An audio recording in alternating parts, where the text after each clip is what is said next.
Hi everyone, welcome back to my channel. My name is Dr. Jaime. I am a pelvic floor physical therapist and I'm very excited to be here for part 2 of the bladder series where I'll be discussing bladder diaries and how they can be very beneficial in determining what could be causing some of the symptoms I spoke about in the last video regarding overactive bladder or urinary incontinence. So this is a tool I love to use with patients. I find it gives so much data to really identify the causes of the symptoms that are happening.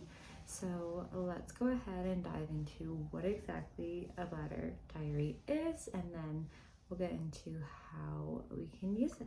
So you might be saying, what in the world is a bladder diary? So I'm here to tell you that it is a way that we can track urination and your habits around urination. So I'll put up a picture at some point in this video to go step by step, but what it does is it tracks, when you're going to the bathroom, if you're having an urge to go to the bathroom, how much you're urinating, if you're leaking with urination, and what are the things that you're doing close to this timeline, such as like what are you eating and drinking and how much. So it identifies lots of factors to what's going on with your habits around the bathroom. The first step in being able to treat urinary conditions is to understand our current habits. So this gives us a great idea on comparing what are the norms for the bladder. In our bladder diary, are we matching up with those norms, or are we experiencing certain triggers that are causing dysfunction? So typically I have patients keep track for at least 3 days on a bladder diary. I do have an example that you can download in the description. There's a lot of free options on Google if you just type in bladder diary. iFlow is an app that patients have used as well. But that gives us an idea of what's happening over the course of a few days. So for you, for keeping track, I want you to do about 2 weekday trackings and then 1 on the weekend. That way we can identify if there are any differences between the two, as well as when you're picking out your bladder diary, if I want it to be where it's not feeling overwhelming with the amount you have to fill out. So if you click on the one I did in description, it's pretty simple, straightforward. You want to give enough information, but if it's overwhelming or you're not going to do it, there's no point. So we're going to talk a little bit before we go into the example of the bladder diary about what's considered normal for the bladder. So the bladder should be able to hold about 1 to 2 cups of urine before needing to empty. So that's about 6 to 8 ounces. This means that you should be able to go about 2 to 3 hours minimum between voiding. If you're going every half hour, every hour, definitely something else going on causing that overactivity. When you do void, so obviously it's harder to keep track of like specific ounces unless you do have like a collective container in your toilet, which most people don't. So counting seconds. So if you count and it takes 8 to 10 seconds to avoid as you're counting stream, you're within that normal.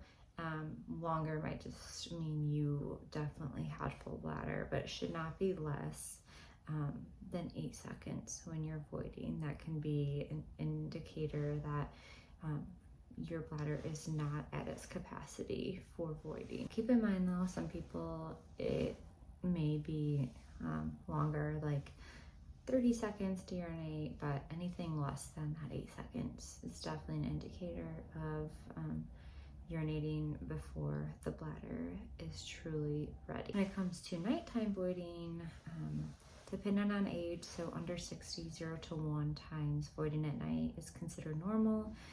1 to 2 times a night over 60 can be considered normal. But if you're getting up in the night multiple times, if younger, like 2 plus. If you're older adult, more than 2, definitely have some nocturia going on, meaning you're having to urinate getting up in the night.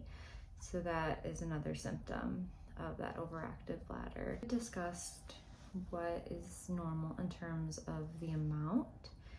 You should be able to kind of hold bladder, and then what you should be able to expel. We're going to talk about our bladder diary. So this is going to be, like I said, a tool to track your bladder habits and identify your own habits, as well as any triggers that could be causing you to be going frequently, having leakage, etc. All right, so go ahead and take a look at my bladder diary here. This is the blank template that I will be inserting into the description. So the first thing you want to consider is the time of day. So you're gonna write in, hey, I woke up, it's 6 a.m.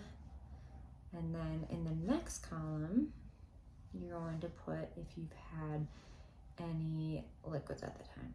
So like you get up, you're like, I have to go to the bathroom, I haven't had any water yet, so you could leave that blank.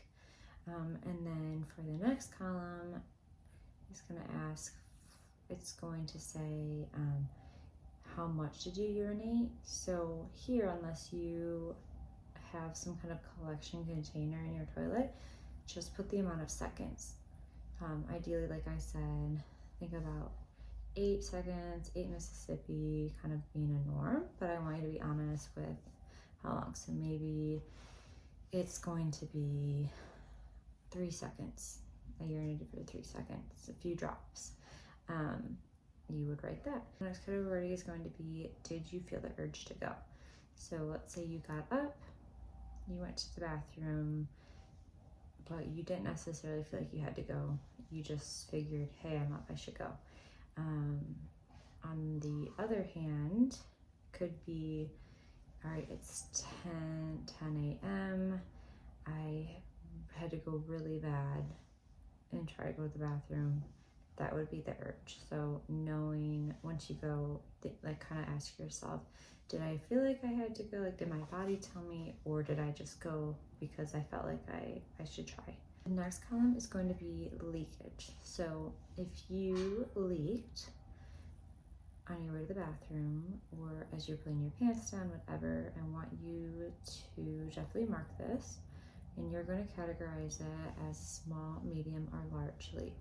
Small could be tiny little bit in my underwear, tiny little bit on my leg. Medium could be, oh, I kind of, you can tell like I peed by my underwear or pad, but it's not drenched. And then large would be like my entire bladder emptied. I couldn't make it in time. Lastly is going to be activity. So did this occur? You could write down, I laughed, so I leaked, sneeze, I got to the bathroom, saw the toilet, and then I went. This is a little bit more for stress incontinence. So if you didn't have like leakage at all, don't worry about this. This is just for extra information. You can also use this as just a comments area, and you can write down, I really felt the urge because I just got home, or you might say, I was walking around at the mall and got a sudden urge to go. Like you can write like where you were as well. That can be helpful in determining your habits, which we'll talk in the next video too, to interpret.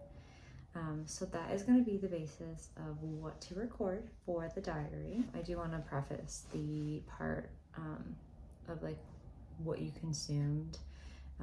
Try to be specific in like ounces. So I had 4 ounces of coffee, I had 20 ounces of water, I had, 1 glass of wine, I had so on. if you feel so inclined, you can put certain foods.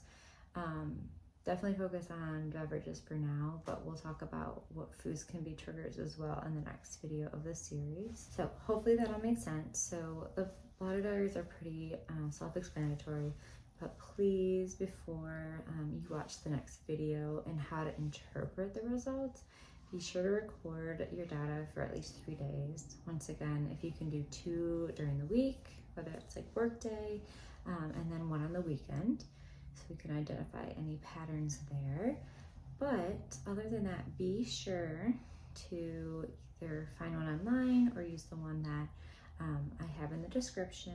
That'll be helpful to make sure we have all the information that we need. And then be sure to subscribe and put your notifications on for when that next video drops. And that will be based on interpreting our results. So I'll go through kind of an example log for myself, and then we'll talk through what each section means, and then kind of make our way to getting into what treatments to do for later in the series. So hopefully this was helpful and you have a good idea of what to keep track of for the next few days. I look forward to going over these with you in the next video. Thanks so much for watching, and see you soon. Bye.